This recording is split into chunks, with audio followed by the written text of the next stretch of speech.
Hello explorers! Today we're going to make a colorful drawing that shows examples of different types of line. To start off, you're going to need a pencil, an eraser, and a black Sharpie or a marker. Let's get started with our pencil first. And make sure you have a plain white sheet of paper, not notebook paper. We don't want to see those lines on our work of art. We're going to start right in the center by using straight lines to draw a rectangle. You don't want your rectangle to be too big because you want to make sure that you have lots of room around the rectangle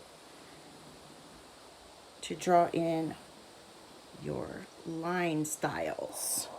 So there we have our rectangle. Our rectangle is where we're going to put the word line.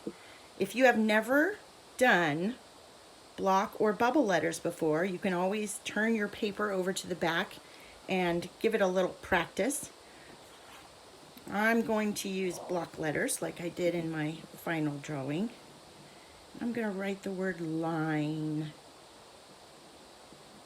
I'm using a nice heavy dark pencil so that you can see it in the video.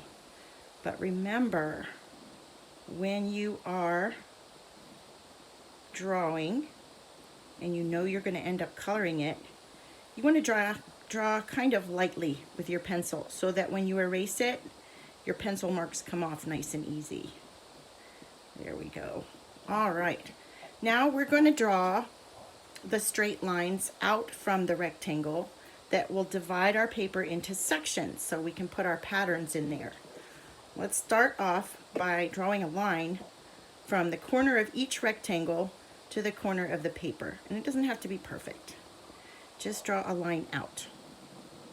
You can use a ruler to do this if you want to, but like I said, it doesn't have to be perfect. All right, now that we've done the lines to the corners, let's do a line to the sides. I'm going to start in the middle of my rectangle.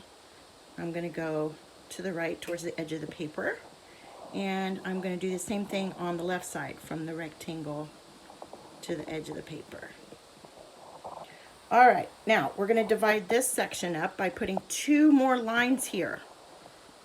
We want 2 more sections like that, and then same thing on the bottom like that. So now we should have 1, 2, 3, 4, 5, 6, 7, 8, 9, 10 different spaces that we can draw our line patterns in.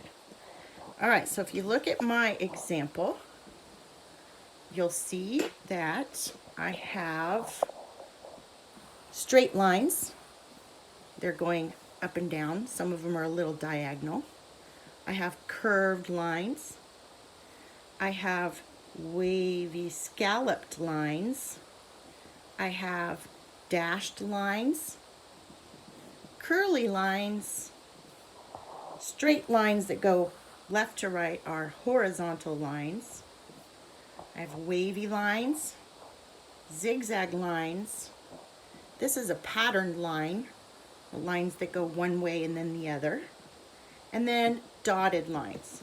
Now you can come up with your own patterns using line. You can use some of what I've drawn here, but remember, always do your own work. You can be inspired by someone's artwork, but you never want to copy it. So once you get all of your areas filled in with the different types of line, let's just say I'm going to do some straight lines here and maybe zigzags over here. Once you have them all drawn, then I want you to trace them with your Sharpie or your black marker. And after you're done tracing, you know what the next step is. Next comes the eraser. Draw with your pencil, trace with the Sharpie or the black marker, and then erase all of your pencil lines. Remember, when we are coloring with markers, the pencil lines can get all smudged up in the marker. Let me see if I can find, there's a spot right there.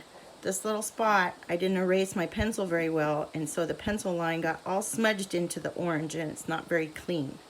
So we want to be very careful. Now, if you're using crayons to color, it doesn't really matter, but it's always a good idea to erase your pencil marks before you color. So have fun, be creative, and I can't wait to see what you do.